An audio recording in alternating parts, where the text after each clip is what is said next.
নমস্কার বন্ধুরা, আপনারা কেমন আছেন? বাজার থেকে চড়া দামে না কিনে বাটির মধ্যে বেসন দিয়ে যে এত সুন্দর রেসিপি হয় বন্ধুরা, আপনারা কিন্তু না দেখলে বিশ্বাস করতে পারবেন না। নমস্কার বন্ধুরা, আপনারা কেমন আছেন? আশা করছি সবাই খুব ভালো আছেন, আমিও ভালো আছি। আজকের আমি 1 কাপ বেসন দিয়ে দোকানের মতো একটা রেসিপি আপনাদের সাথে শেয়ার করব। পুরো ভিডিওটি দেখার অনুরোধ করছি, আশা রাখছি খুব ভালো লাগবে। আজকের রেসিপির জন্য এখানে 1 কাপ পরিমাণে বেসন নিয়েছি। আর বন্ধুরা, বেসনটা কিন্তু অবশ্যই চেলে নেবেন। এর মধ্যে যদি পোকা থাকে সেটা কিন্তু খুব সহজে বেরিয়ে যাবে। আর বেশি বানাতে ইচ্ছে হলে বেসনের পরিমাণটা বাড়িয়ে দেবেন। এর মধ্যে দিয়ে দেবো স্বাদ মতো লবণ, দিয়ে দেবো সামান্য পরিমাণে হলুদের গুঁড়ো, দিয়ে দেবো 1/2 চামচ পরিমাণে চিনি। এখানে দেখুন 1 টেবিল চামচ পরিমাণে আমি দিয়ে দিলাম সাদা তেল।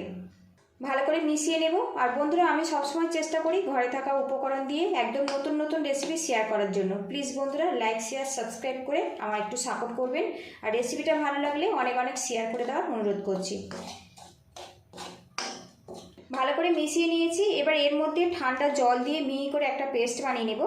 আর মিডিয়াম ঘনত্বে কিন্তু বানাতে হবে বন্ধুরা। আর একটু খেয়াল রাখতে হবে এর মধ্যে বেসনের কোনো রকম দলা না থাকে। জলের পরিমাণটা কিন্তু হাতে রেখে রেখে আপনারা ব্যবহার করবেন। এদিকে দেখুন বন্ধুরা, এই বেসনটা গোলাতে আমার 1 কাপ আর তার থেকে সামান্য পরিমাণে বেশি জল লেগেছে। এখন মিশ্রণটা দেখুন এইভাবে রেডি করে নিয়েছি। খুব পাতলা নয়, আবার খুব ঘন নয়। এবারে কিছুক্ষণ এইভাবে ফেটিয়ে নেব। ফেটিয়ে নিলে এই নাস্তাটা কিন্তু অনেক জালিদারভাবে তৈরি হবে। আর এর মধ্যে যে বেসনের দলাগুলো আছে সেটা কিন্তু আর থাকবে না। বেশ কিছুক্ষণ বেসনটা ফেটিয়ে নিয়েছি। আর এখন দেখুন ব্যাটারটা কত মসৃণভাবে তৈরি হয়েছে, থাক থাক হয়ে পড়ছে। তখনই বুঝে নিতে হবে যে বেসনটা খুব সুন্দরভাবে ফেটানো হয়েছে। এবার একটা ঢাকনা দিয়ে ঢেকে রাখবো 10 মিনিটের জন্য। অন্যদিকে গ্যাসে একটা কড়া বসিয়েছি, এর মধ্যে বেশ কিছুটা জল দিয়ে দেব। এখানে দেখুন একটা স্ট্যান্ড নিয়েছি, জলের মধ্যে দিয়ে দেব। এবার একটা ঢাকনা দিয়ে জলটা আমি ফুটতে দেব।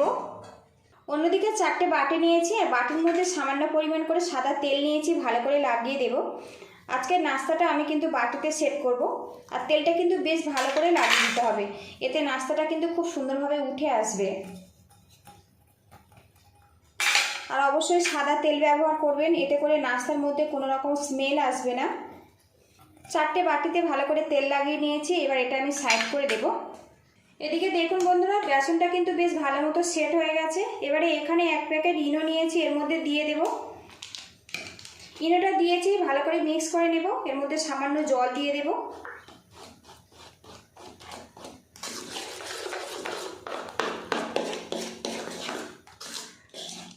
তো দেখুন, ইনো দেওয়ার সঙ্গে সঙ্গে বেসনটা কতটা ফুলে গেছে। ভালো করে মিক্স করে নিতে হবে। এবার এই বাটির মধ্যে বেসনের মিশ্রণটা আমি ভরে নেব। আর বন্ধুরা, খালি রেখে কিন্তু বেসনের মিশ্রণটা ভরতে হবে, খুব বেশি কিন্তু দেওয়া যাবে না।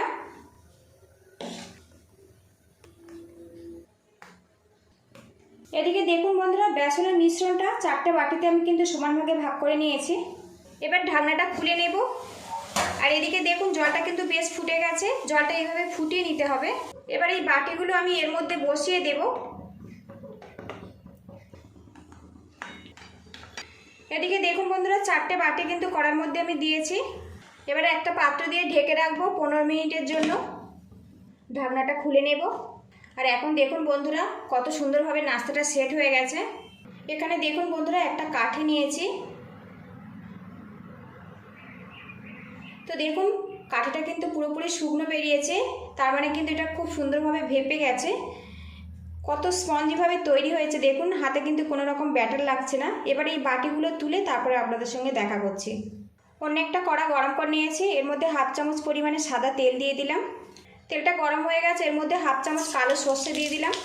এবারে এখানে দেখুন কিছুটা লঙ্কা কুচিয়ে নিয়েছি, আর 2টো লঙ্কা আমি গোটা গোটা দিয়েছি, এর মধ্যে দিয়ে দিলাম। এখানে কিছুটা কারি পাতা দিয়ে দিলাম। এগুলো কিন্তু বেশ ভালো করে ভাজা ভাজা করে নিতে হবে, তাহলে কিন্তু এর যে একটা সুন্দর গন্ধ খুব সহজেই বেরিয়ে আসবে। এবারে এর মধ্যে 1 কাপ পরিমাণে জল দিয়ে দিলাম। এবারে এর মধ্যে স্বাদ মতো লবণ দিয়ে দেব। এবারে এর মধ্যে বেশ কিছুটা লেবুর রস দিয়ে দেব। আর বন্ধুরা, এই চাটনিটা কিন্তু টক ঝাল মিষ্টি স্বাদে তৈরি করতে হবে, তবে কিন্তু এই নাস্তাটা খেতে ভালো লাগবে। এদিকে দেখুন বন্ধুরা, চাটনিটা কিন্তু আমার রেডি হয়ে গেছে। গ্যাস লিডটা বন্ধ করে দেব। আর বন্ধুরা, আজকের আমি আপনাদেরকে ধোকলা রেসিপি শেয়ার করেছি। দোকান থেকে অনেকগুলো টাকা খরচা করে কিন্তু আমরা ধোকলা কিনে খাই, বাড়িতে ঘরে থাকা বেসন দিয়ে খুব ঝটপট কিন্তু এই ধোকলাটা বানিয়ে নিতে পারবেন। এটা গরমের সময় খেতে কিন্তু ভীষণ ভালো লাগে। তো আপনাদেরকে দেখাই একটা ধোকলা কতটা জালিদারভাবে তৈরি হয়েছে, দেখুন। রেসিপিটা যদি ভালো লাগে প্লিজ বন্ধুরা লাইক শেয়ার সাবস্ক্রাইব করে আমার একটু সাপোর্ট করবেন। এইভাবে আমি বাটি থেকে ছাড়িয়ে নেব। তো দেখুন বন্ধুরা, কতটা জালিদারভাবে কিন্তু ধোকলাটা রেডি হয়েছে, আপনারা তো বুঝতেই পারছেন। তো দেখুন কতটা জালিদারভাবে তৈরি হয়েছে। দেখুন, কেনা খাবার একটা থেকে দুটো আমরা খাই, মন ভরে না। এইভাবে কিন্তু একবার বানিয়ে দেখতে পারেন, একদম 100% আপনাদের বাড়িতে খুব সহজে কিন্তু ধোকলা বানিয়ে নিতে পারবেন এই রেসিপি ফলো করে। তো আপনারা চাইলে কিন্তু বাটির মধ্যে দিয়ে এইভাবে পরিবেশন করতে পারেন, আবার প্লেটে বেড়ে নিয়ে ছোট ছোট করে টুকরো করে পরিবেশন করতে পারেন। তো বন্ধুরা দেখুন কত সুন্দর জালিদারভাবে তৈরি হয়েছে। দেখুন, প্লেটের মধ্যে ধোকলাটা নিয়েছি বন্ধুরা, আর এইভাবে আমি টুকরো করে নেব, এতে খেতে সুবিধে হবে। এটা খুবই কিন্তু স্বাস্থ্যকর, আর এটা কিন্তু খুব জনপ্রিয় একটা রেসিপি, সবাই খেতে কম বেশি খুব পছন্দ করে। তো বন্ধুরা দেখুন কতটা জালিদারভাবে তৈরি হয়েছে। দেখুন, এই দেখুন একদম কিন্তু জালিদারভাবে তৈরি হয়েছে, খুব সুন্দর। আর খুব সুন্দর কিন্তু একটা গন্ধ বেরিয়ে আসছে এখন। যারা ধোকলা খেতে পছন্দ করেন একবার এই রেসিপিটা ফলো করে বাড়িতে বানাবেন, আর বাড়িতে বানালে অবশ্যই কিন্তু কমেন্ট বক্সে জানাবেন। এখানে যে টক ঝাল মিষ্টি স্বাদের চাটনিটা আমি রেডি করে নিয়েছিলাম এর মধ্যে দিয়ে দেব। এই চাটনির জন্য এই ধোকলাটা খেতে কিন্তু ভীষণ ভীষণ টেস্ট হয়। তো বন্ধুরা, বাজার থেকে অনেকগুলো টাকা খরচা করে ধোকলা না কিনে একবার কিন্তু এইভাবে বেসন দিয়ে বানিয়ে নিতে পারবেন। পুরো ভিডিওটির সঙ্গে থাকার জন্য অসংখ্য ধন্যবাদ। ভালো থাকবেন, সুস্থ থাকবেন, দেখা হবে নেক্সট ভিডিওতে। তো বন্ধুরা, সত্যি অসাধারণভাবে কিন্তু তৈরি হয়েছে।